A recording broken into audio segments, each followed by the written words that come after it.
Cek cek cek 1 2 3 cek. Oke, udah masuk nih. Oke. Selamat datang di Siniar Kata Theo di episode ke-7 nih.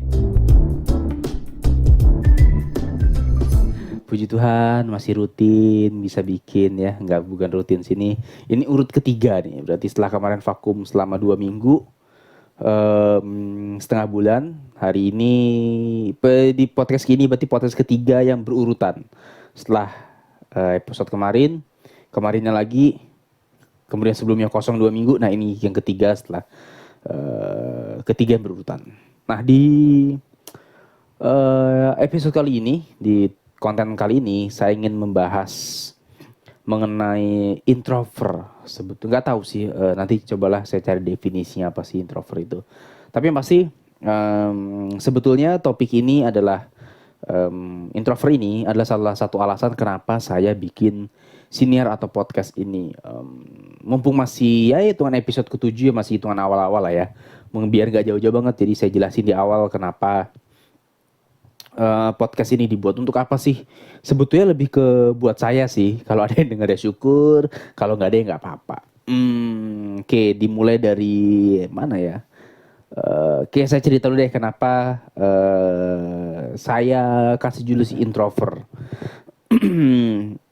Karena bisa dibilang saya ini tumbuh dan besar sebagai orang yang minder gitu, orang yang nggak punya rasa percaya diri, bahkan ya nggak punya banget gitu.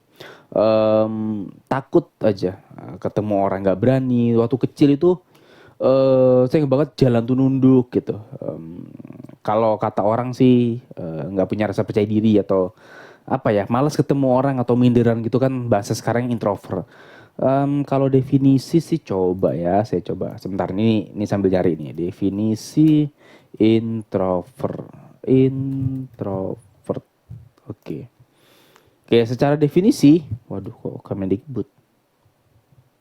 Ntar saya cari website yang agak lumayan terpercaya. Tirto nih, lumayan nih. Tirto.id. Menurut apa itu introvert? Arti, jenis, dan tipe dan pengertian. Saya nggak baca semua, saya cuma kasih tahu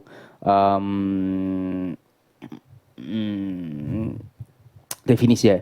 Introvert adalah tipikal orang yang lebih senang menghabiskan waktu sendirian atau dengan satu atau dua orang teman yang mereka rasa dekat. Introvert sering membutuhkan waktu menyendiri untuk memulihkan energi serta berada dalam lingkungan sosial. Nah, beberapa waktu belakangan atau beberapa tahun lalu saya paham arti introvert. Jadi rasa nggak pede dan minder itu saya rasa nggak selalu sama dengan introvert sih. Jadi saya lebih, mungkin judulnya bakal saya ganti introvert atau minder tanda tanya. Nah gitu aja, saya ganti itu deh nanti biar ingat.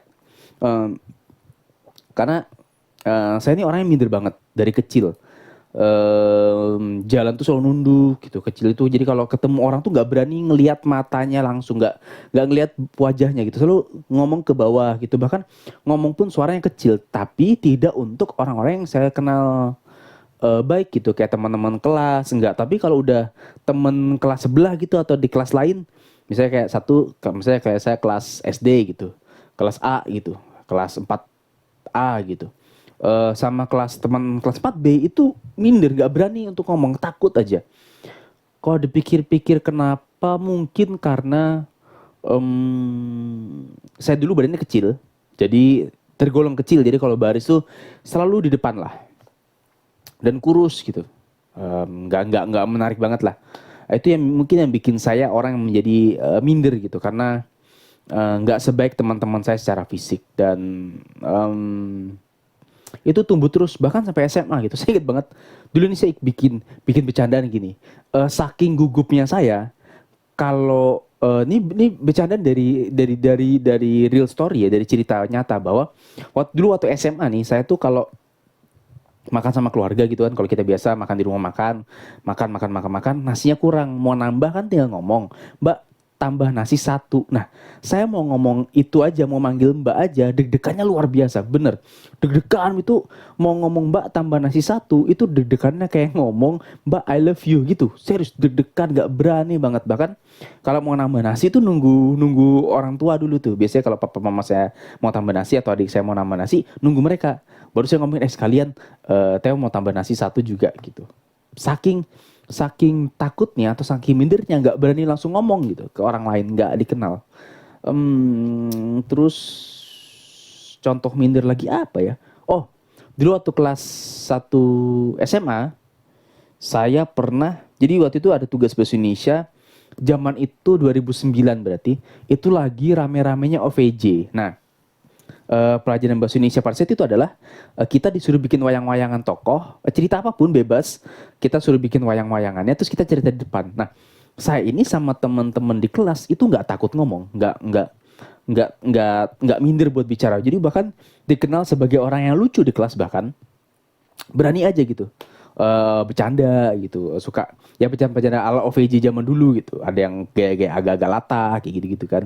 Nah, sampai dapat tugas di Indonesia, saya kepikiran udah saya bikin OVJ. Jadi saya bikin kebetulan toko OVJ zaman itu kan konsepnya kan wayang ya. Jadi saya bener-bener print tokohnya, saya print Sule, Aji, Sparto gitu saya print, Nunung saya print, kemudian saya tempel di batang lidi, itu saya tempelin gitu. Jadi kayak jadi wayang-wayangan saya main.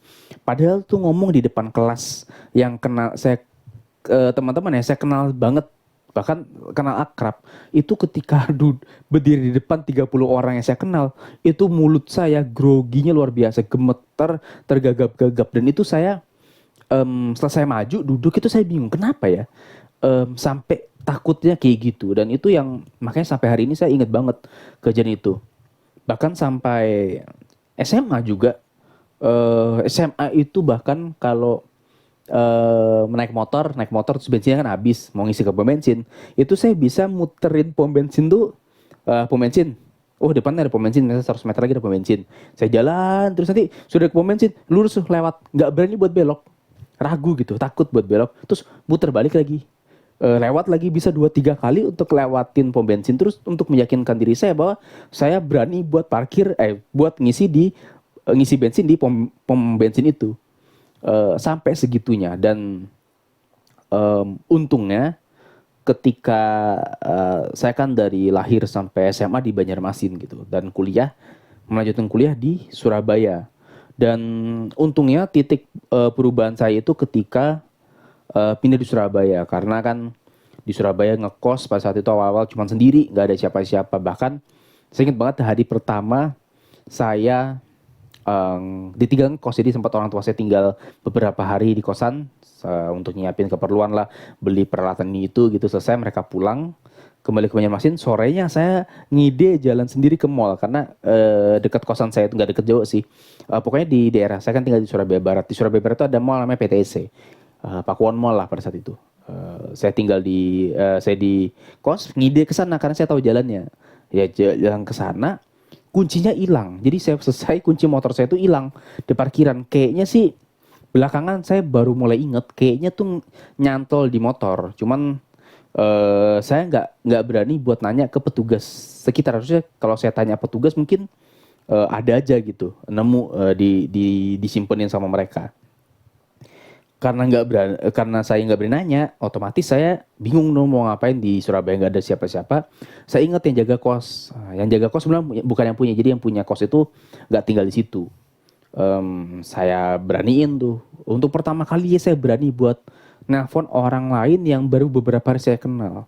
Dan makanya titik-titik ketika saya benar-benar sendiri di kota orang gitu, mulai perlahan untuk mengubah diri saya. Dan dari situ akhirnya singkat cerita dijemput, buat untungnya saya di kosan itu punya kunci serepnya. Jadi saya ambil kunci serepnya, saya pulang naik motor saya sendiri, terus saya cari tukang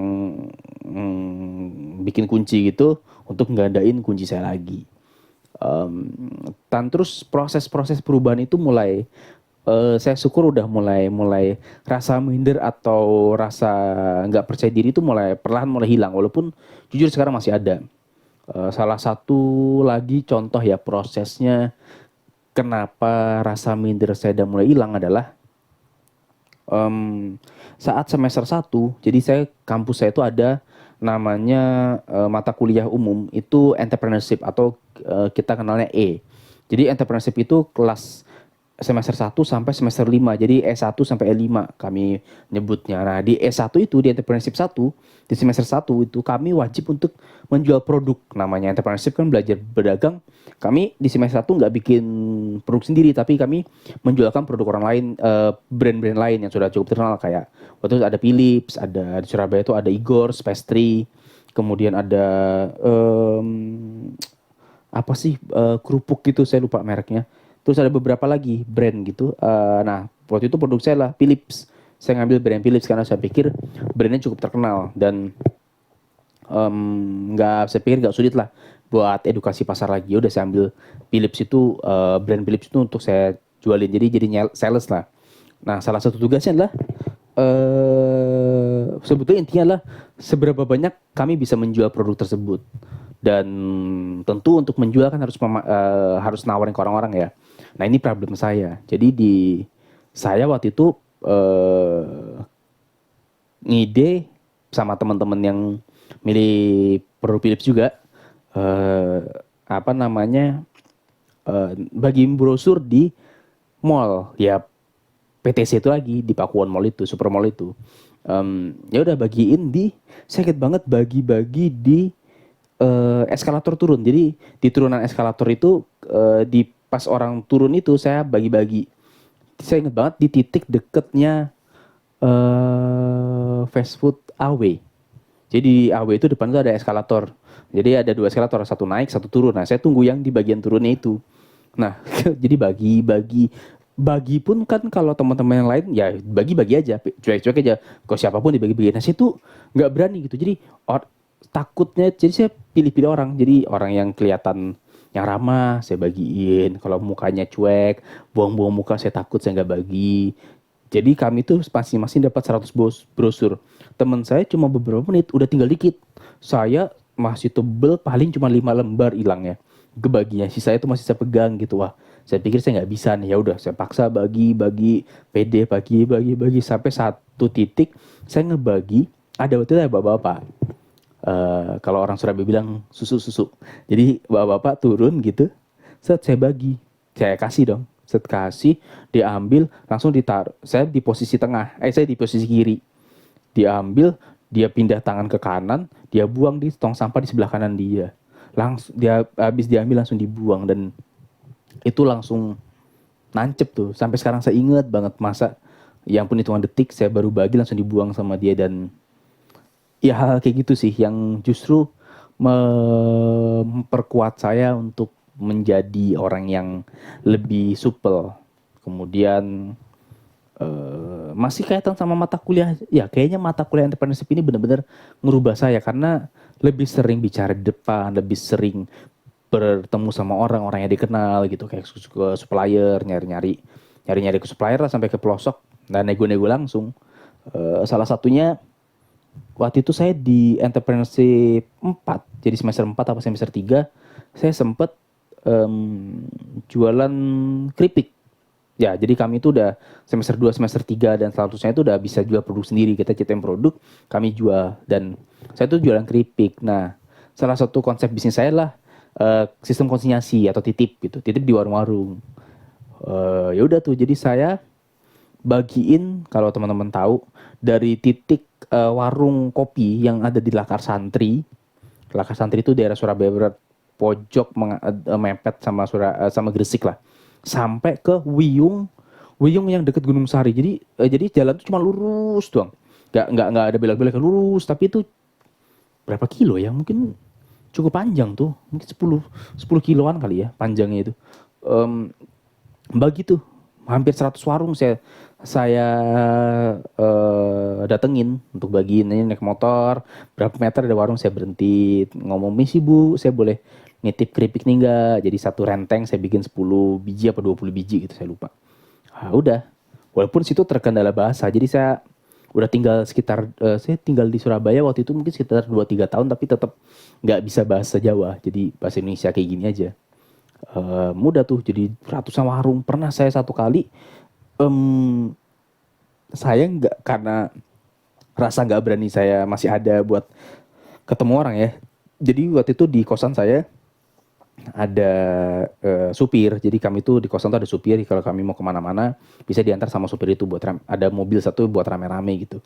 Nah jadi saya minta tolong sama supir itu buat bantu bagi, nanti komisi dapat lah. Saya pikir udahlah kalau bagi satu rentengnya katakanlah 10.000 lah, dia dapat 5.000, saya nggak untung nggak apa-apa, yang penting tugas secara kuliah aman gitu. Jadi pas itu dia yang titip, tapi waktu pas ngambil dia nggak bisa, jadi mau nggak mau saya ngambil. Pas saya ngambil saya dimarahin sama yang punya warung. Saya bener-bener pakai bahasa Jawa, bukan bahasa Surabayaan ya, bahasa Jawa halus bahkan. Jadi saya nggak bener-bener nggak ngerti, tapi kayaknya yang saya tangkep orang ini jengkel karena saya nitipnya sembarangan. Ya mungkin saya nggak tahu antara yang supir kosan ini waktu itu nggak ada orang yang punya, atau nitip ke karyawannya, atau dia nggak tahu itu saya. Dia nggak tahu kalau yang waktu naruh itu temen supir itu, karena supir itu juga cukup sering nongkrong di warung kopi itu. Jadi supir itu justru kenal sama yang punya warung kopi, tapi kayaknya waktu saya ngambil dia lupa kali, atau dia nggak tahu kalau kalau ada yang nitipin itu. Jadi intinya singkatnya saya dimarah-marahin, tapi ya udahlah. Saya sih nggak ambil hati karena saya juga nggak ngerti apa yang diomongin, apa yang dia marahin, ya udahlah, lewat gitu aja. Nah, proses-proses itu juga yang bikin saya mengurangi rasa minder. Bahkan ada waktu itu saya punya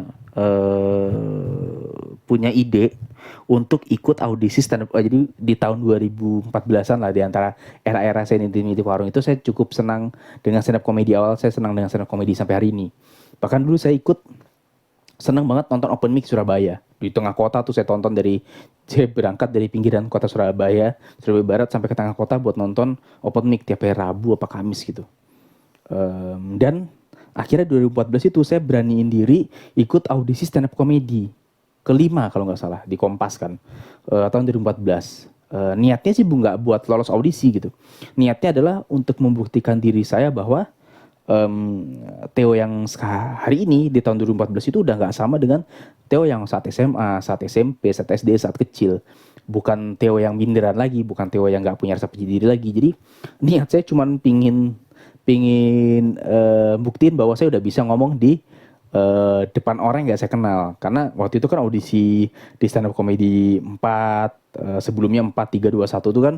Jadi kita kayak masuk ruangan, terus ada Pak De Indro sama Raditya Dika yang sebagai jurinya. Jadi kita ngelempar beat, mereka ketawa atau enggak, mereka ngasih tiket apa enggak, kayak gitu kan konsepnya. Ya udah saya ikut tuh ngantri. Waktu saya masih ada kuliah, saya buru-buru jam 11 siang saya ngantri, udah dapat antrian terakhir tuh. Jadi udah dapetnya tuh malam, baru sekitar jam 7 malam saya baru masuk. Itu deg-degannya pertama waktu pas ngambil isi formulir gitu, awalnya deg-degan banget tuh. Tapi lama-lama hilang karena nggak dipanggil-panggil kan, nomornya kan cukup jauh. Dan ketika saya ngantri tunggu giliran masuk untuk ikut audisi, itu saya baru ngintip-ngintip tuh ke tempat audisi. Jadi kita bisa ngintip tuh di ruangan itu. Ternyata untuk yang tahun itu di stand up comedy 5, audisinya agak beda dengan tahun sebelumnya. Kalau tahun sebelumnya kita audisi di depan Pade Indro dan Raditya Dika. Yang tahun itu di 2014 itu stand up comedy 5, audisinya langsung di atas panggung dan ditonton sekitar 500 orang. Itu yang bener-bener bikin saya makin dakdikduk, nggak karuan. Jadi saya tahu materinya nggak lucu, tapi kan setidaknya berusaha lah untuk melucu. Deg-degan banget, saya bahkan kurang 2 nomor saya udah pingin pulang gitu. Saya masuk mobil, starter mobil udah pengen gas, tapi saya pikir kalau saya mau untuk pulang saya kalah nih.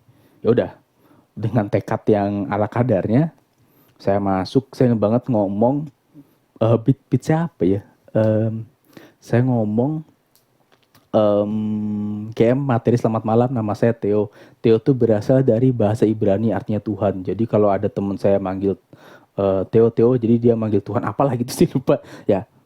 Oke. Nggak ya, memang tidak ada punchline-nya ya. Tapi baru ngomong itu Raditya langsung ngomong ya terima kasih, dan langsung di-cut gitu. Tapi poinnya adalah ketika turun panggung ada rasa gatel memang buat naik lagi tahun depan. Ya mungkin itu apa ya? Mungkin salah satu hal yang saya senangin ketika ya itulah senangin gak sesuatu hal yang kita senangin tapi kita gagal di hal yang kita senangi terus itu bukan bikin kita kecewa tapi bikin kita gatel buat nyoba lagi. Ya intinya saya rasa puas banget saya udah bisa bicara di depan banyak orang. Rasa gagal dan pingin coba lagi itu juga tumbuh di beberapa tahun kemudian. Saya ikut audisi Diplomat Success Challenge atau lomba bisnis lah sederhananya. Jadi waktu itu saya bawa bisnis saya namanya Paman. Jadi konsepnya adalah pertanian modern lah. Jadi pertama kita form secara digital di internet gitu kita ngisi bisnisnya kayak gimana. Terus kalau lanjut ke tahap selanjutnya kita bikin video, kita presentasi di video itu dimasukin di YouTube dan sampai saya masuk ke tahap 100 besar nasional. Jadi dari 15.000 bisnis saya tembus ke 100 besar. Kalau saya lolos di audisi 100 besar itu dicari 50 orang. 50 orang itu baru ikut karantina jadi kayak semacam Master Chef gitu, ikut challenge-nya kayak semacam Indonesian Idol gitulah. Dan itu presentasi bisnis sekitar 15 menitan, 10-15 menit saya lupa. Dan hasil dari ikut audisi stand up comedy 5, kemudian bagi-bagi brosur, kemudian dimarah-marahin di warung, itu yang bikin saya bisa presentasi tanpa grogi sama sekali. Bener-bener tanpa grogi sama sekali. Ya berhasil aja dan nggak berhasil. Secara audisi sih memang saya gagal di 100 besar. Tahun depan saya coba lagi dan lolos lagi. Bahkan 2 bisnis, satu Paman saya bawa lagi, kemudian satu bisnis sampingan saya itu yang makanan Kerangjian tuh saya bawain lagi, lolos lagi. Tapi itu bawain istri saya. Rasa senang bahwa saya berani bicara di depan banyak orang itu nggak bisa dikalahin sama rasa apapun sih. Dari orang yang minder, nggak bisa ngomongnya tergagap-gagap, bahkan sama orang lain yang baru dikenal aja ngomongnya nunduk, terus suaranya kecil banget. Sampai hari ini, saya pernah ikut audisi lomba bisnis 100 besar nasional 2 kali. Kemudian saya ikut stand up comedy 5, walaupun baru nggak nyampe 30 detik di Katra di Dedikas, yang pernah berdiri di depan 500 orang, yang orang itu ingin nonton lawak, dan pernah juga membantu dosen untuk ngajar di kampus, ngajar benar-benar nyampein materi depan kelas dan gak ada gagap-gagapnya dan grogi-groginya sama sekali gitu. Ya mungkin waktu mulai kelas ada gagap-gagap grogi-groginya adalah, tapi nggak separah dulu yang mau ngisi bensin aja harus muter 2-3 kali ngelewatin pom bensin tersebut baru yakin untuk ngisi di pom itu. Dan itu juga salah satu kenapa saya bikin siniar ini atau podcast ini, yaitu untuk mempertajam kemampuan bicara saya. Karena saya sadar sampai dengan sekarang pun kalau ada yang dengerin bicara saya cerita saya nggak bagus-bagus banget kan. Nah itu yang level selanjutnya yang ingin saya capai. Dari yang gagap mulai bisa bicara, dan hari ini yang masih bisa mulai baru bicara, saya ingin naik level ke berbicara dengan baik dan lancar tanpa bicara yang runut gitu, bicara yang jelas, ceritanya tuh enak didengarkan. Jadi kalau mungkin satu kalimat itu ada SPOK-nya jelas gitu, cara ceritanya juga enak, nggak muter-muter. Itu yang ingin saya capai di podcast ini. Jadi kalau dia mendengarkan hari ini, mohon maaf kalau apa sih ngomongnya nggak jelas ya. Memang ini bagian dari saya belajar. Jadi mumpung saya nggak ada yang dengerin, jadi saya mau sejelek apapun bicara, ya nggak ada yang peduli. Tapi nanti saatnya kalau saya ada waktu untuk berbicara di depan banyak orang atau kesempatan saya bicara secara publik gitu, setidaknya saya siap. Setidaknya kemampuan bicara ini kayak dipakai dimanapun sih, termasuk kita kerja di kantor sebuah perusahaan pun, kita kerja berwirausaha apalagi ya, harus negosiasi ke supplier, negosiasi ke konsumen, bahkan bisnis itu sangat dipakai komunikasi. Dan bekerja juga gitu, ketika kita mau bekerja masuk tahap awal interview bahkan itu kan juga udah bagian dari komunikasi. Interview juga karena negosiasi gaji, negosiasi apa yang kita kerjakan di perusahaan tersebut. Ketika kita bekerja juga komunikasi kan juga dipakai. Itulah kenapa saya mencoba untuk komit rutin setiap hari kalau bisa. Kalau bisa bikin podcast ini atau siniar ini ya untuk melatih kemampuan saya bicara. Dan setidaknya saya ngerasa udah mulai oke lah. Kemarin ngomong gak jelas, hari ini saya coba di 2 podcast belakangan ini saya coba perbaiki untuk bikin poin-poin. Jadi kayak gini nih, saya bikin 12 poin. Poin pertama, saya cerita sebetulnya topiknya adalah salah satu alasan kenapa saya ini podcast ini dibuat. Kemudian poin kedua, saya kasih poin bahwa saya ini minder. Saya ke poin ketiga, definisi introvert. Ini saya baca nih. Poin keempat, jalan selalu nunduk. Poin kelima, pas bikin maya-maya gemetar. Titik poin ke-6 titik berubah, dan selanjutnya itu saya bikin runut biar ngelatih bicara. Nanti saya yakin ada satu saatnya eh, saya nggak butuh tulisan poin-poin ini lagi. Dulu kan saya harus kalau presentasi harus ketik verbatim istilahnya, kata per kata detail gitu. Hari ini saya cukup poin-poin, saya bisa eh, ceritain, saya bisa jabarin. Nah, harapannya ke depan sih tanpa poin ditulis, cukup di dalam kepala saya udah bisa cerita dengan lancar dan berurutan. Gak perlu muter ke depan, ke belakangnya jauh banget, flashbacknya ke depan lagi, muter lagi ke belakang. Itu sih harapannya. Ya, itu aja. Terima kasih udah 26 menit mendengarkan curhatan saya kenapa siniar ini dibuat. Kayaknya di podcast pertama, di episode pertama saya pernah cerita juga sih. Alasan kenapa saya bikin, banyak alasan sebetulnya, tapi ini salah satu alasan yang paling paling kuat, karena saya sadar saya bukan orang yang punya kemampuan bicara yang baik. Saya benar-benar orang yang penakut, introvert mungkin iya, karena kalau secara definisi tadi yang saya bacain, karena memang saya senang kalau lagi capek, saya lebih senang menyendiri dibandingin ke tempat rame-rame. Jadi kayak orang nih teman saya misalnya, capek nih kita ke mall yuk. Wah, saya kalau capek ke mall malah makin capek ngeliatin rame orang, terus nongkrong di food court banyak banget orang berseliweran tuh malah makin capek. Jadi kalau saya lagi capek, lagi ingin, kalau bahasa sekarang healing ya, refreshing gitu, saya lebih seneng di kamar sendirian baca buku, atau sekarang sih nonton YouTube atau baca-baca di internet gitu, untuk ngembaliin energi lagi, ngebalikin energi. Ya mungkin saya introvert, tapi secara definisi introvert sih nggak sama dengan minder ya. Karena buktinya saya introvert bisa tuh ngomong di depan kelas, bisa tuh presentasi di depan banyak orang. Kayaknya memang, ya betul saya introvert, tapi minder dan introvert itu bukan dua hal yang sama. Itu aja deh, daripada muter-muter, aduh main berjatuh. Sorry. Daripada ngomong panjang lebar lagi, terima kasih sudah mendengarkan podcast atau siniar saya di episode kali ini. Sampai jumpa di episode selanjutnya. Inilah podcast Kata Theo. Terima kasih.